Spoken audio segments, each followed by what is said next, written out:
when my disabled wife's van got towed by our overzealous HOA president because we refused to join their so-called mandatory association. She didn't panic. Instead, she reached back into her arsenal, the connections she made during 15 years as a K-9 officer.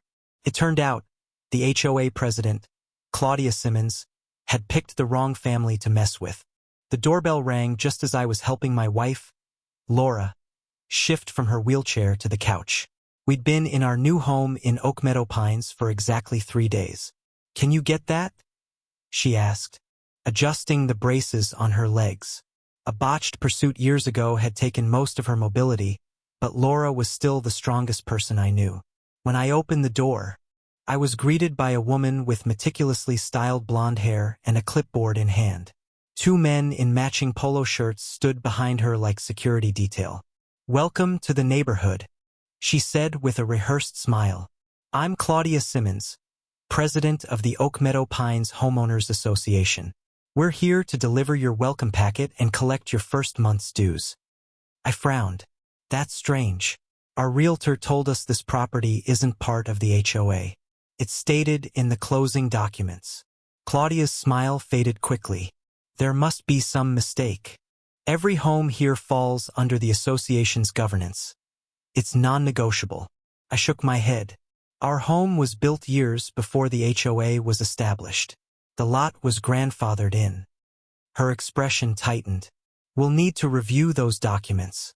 The next board meeting is Wednesday at 7 p.m. Bring them." She shoved a thick folder into my hands. "In the meantime, you'll need to remove that ramp by your side door. It violates our community's visual guidelines." My blood simmered. That ramp is for my wife. She's disabled. Rules are rules. Claudia replied coolly. "You can apply for a variance, but the review committee doesn't meet again until August." From inside, Laura called out, "Who is it, Adam?" "Just the HOA welcoming committee," I called back, forcing a smile. Claudia leaned to peek past me, catching sight of Laura on the couch. Her expression didn't soften. It sharpened. "Disability doesn't exempt anyone from maintaining community standards," she said with finality. "Thanks for stopping by," I said firmly, beginning to close the door. She stuck her foot in the threshold. "One more thing. That van with the service dog decals, it needs to be garaged. No commercial vehicles in driveways overnight." "It's not commercial. It's customized for my wife's wheelchair access. It has advertising on it," she insisted. "It has a K-9 support decal because she was an officer." Claudia withdrew her foot slowly. "The rules apply to everyone, Mr. Haynes. Wednesday. Don't be late." As I closed the door, my hands trembled with frustration. "What was that about?" Laura asked when I returned. I handed her the folder. "Meet the local dictator. She says our house is part of their HOA and wants us to tear down your ramp." Laura flipped through the guidelines. 56 pages of nonsense. 2-inch grass height max? No flags except on sanctioned holidays. Her eyes widened. "She says the van can't be outside because of the K-9 decal? That's what she claims." Laura slammed the packet shut. "That's illegal. The ADA is clear." "I know," I said, sitting beside her. "We'll fight this. I've got all the paperwork in the fireproof safe." That evening, we reviewed every document, verifying that our property was indeed exempt. The development had grown around us, but our house had been built 10 years before Oak Meadow Pines was even named. The next morning, I headed to work. Laura had physical therapy at 10. I kissed her goodbye, unaware that the first shot in a bigger war was about to be fired. Around noon, my phone rang. Laura's voice was sharp. "They put a boot on my van." "What? Who?" "Claudia and some towing company. I can't get to therapy." I left work immediately and raced home.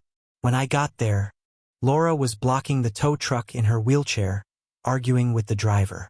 Claudia watched smugly from across the street. "This is private property," Laura said. "You can't tow without permission." "I've got it," the driver replied, holding up a form signed by Claudia. "This property isn't in the HOA," I said, stepping in. "You're trespassing." The driver shrugged. I just follow orders. Claudia strolled over. Maybe this will encourage you to cooperate. Consider it a warning. Next time, it'll be impounded. Laura's expression changed. Calm, cold, dangerous. Remove the boot, she said quietly, or I make one phone call, and 5 patrol cars show up to investigate attempted theft. She's bluffing, Claudia scoffed. Laura pulled out her phone. Her lock screen was her old police badge. Try me. 15 minutes later, the boot was removed. One of Laura's former rookies, now a patrol officer, showed up to oversee the process. That night, we installed security cameras. Laura contacted her lawyer friend who specialized in disability housing law. The gloves were off. Over the next day, Claudia escalated. Neighbors accidentally blocked our driveway. Anonymous complaints were filed about our ramp and sprinklers. A city inspector showed up. They're trying to make us give up, Laura said, watching Claudia lead a group on a property values walk that paused at our yard. She wants control, Laura added, and I think there's more to it. That tow truck showed up too fast. I bet she's getting kickbacks. We spent that evening gathering evidence. Through police contacts, Laura dug into Claudia's past. 3 previous complaints, each dropped. She owned a rental in another county. The towing company's sign was visible in photos. This is bigger than us, Laura said. She's built a racket. On Wednesday, I came home to an empty driveway. Laura's van was gone. My heart dropped. I called her. They towed it, she said. While I was at therapy, I'm at Rapid Recovery Impound. They want $450. Claudia authorized it. I'm coming, I said, already in the car. At the lot, surrounded by barbed wire, Laura sat outside. Her expression was tight. They wouldn't release it without payment. Even after I told them it's an accessibility vehicle. We'll pay and fight later, I said. Did they give you anything? She handed me paperwork. Claudia had marked it as a commercial vehicle due to the K9 decal. Inside, the clerk was indifferent. $150 release. Cash or credit. This is a mobility vehicle, I argued. Federal law. Take it up with the HOA. Paid. As we approached the van, we saw a scratch along the ramp. Document everything, Laura said. We're building our case. On the drive home, she called her lawyer, her old captain, and finally a reporter named Janice who had once covered her K9 unit. Janice? It's Laura Brooks. I've got a lead on housing discrimination against a disabled veteran. Interested. By the time we reached our driveway, a news crew was scheduled to attend the HOA meeting. And something else. Tiny flags had been planted along our property line. What they? Our neighbor, Mr. Dempsey, waved, marking the original boundary. I've lived here 35 years. Your lot's never been part of the HOA. Laura smiled. Thank you, sir. About time someone stood up to her, he said. She had the Mendozes kicked out over their food truck. Laura changed into her formal police uniform. She pinned her medals and placed a photo of her and her K9 partner, Jet, on her wheelchair. Psychological warfare, she said. The clubhouse had a rear ramp, no front access. Laura took photos. Inside, neighbors murmured as we entered. Claudia paused when she saw Laura in uniform. You're out of order, Claudia said. You haven't been called. Actually, came a voice. They're right on time. Captain Warner entered, flanked by 2 officers and Janice with a press badge. This is private, Claudia began. Public space, public meeting, Janice said. Laura rolled forward. We're here to resolve 2 issues. 1, the illegal towing of an ADA-compliant vehicle. 2, harassment over property the HOA has no claim to. Claudia went pale. We've seen no such documents. I stepped forward. Original deed, title insurance, HOA exemption clause, and a cease and desist from our attorney. Captain Warner added, we're also investigating selective enforcement and potential financial kickbacks. Murmurs spread. A woman stood. They towed my son's car over a college sticker. A man added, They fined me for a basketball hoop.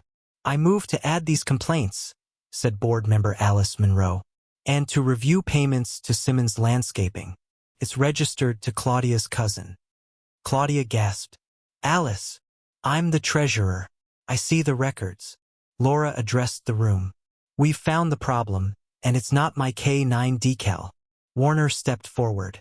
Mrs. Simmons, please come with us to discuss misuse of funds. As Claudia was escorted out, the board unanimously exempted our property, refunded our towing fees, and voted to audit all finances. Outside, neighbors flocked to us. Mr. Dempsey brought wine. You changed everything, he said. This isn't over, Laura said. HOAs can be good.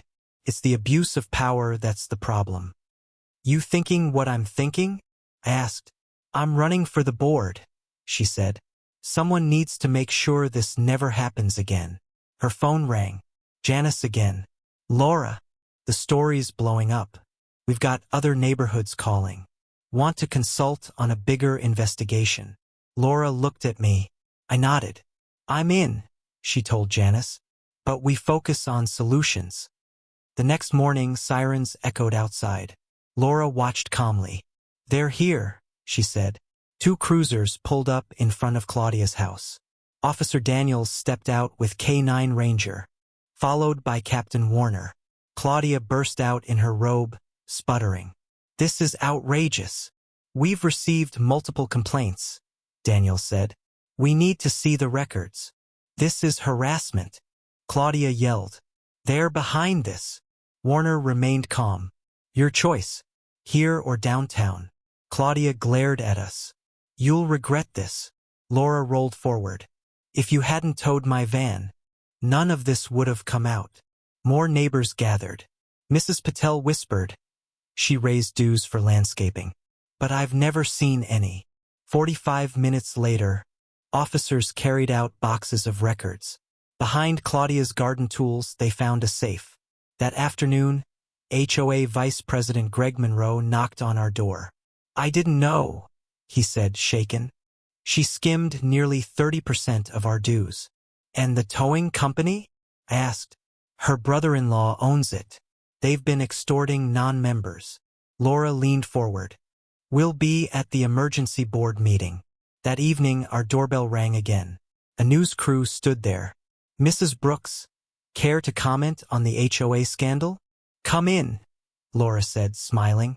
At the community center, the meeting was packed. When Laura wheeled in, someone started clapping. The whole room joined in. Greg called the meeting to order. First, an apology to Laura and Adam Brooks. Second, reimbursement of all towing fees. Third, I moved to make HOA membership fully voluntary. Cheers echoed. Weeks later, Laura testified in court. Claudia was sentenced to 18 months in county jail. We received thank yous from families across the area. The HOA formed a new accessibility committee with Laura as chair. 6 months after the first meeting, we hosted a barbecue. The new playground had accessible swings and ramps. As I grilled burgers, Laura showed neighborhood kids how Jet could fetch items on command. Greg raised a drink. This neighborhood's never felt more like home. Sometimes, I said, watching Laura laugh with the kids, it takes someone saying no to remind a place what community really means. And someone brave enough to say it, Greg added. I toasted. To standing up and building something better. Around us, Oak Meadow Pines felt more like a neighborhood than it ever had before.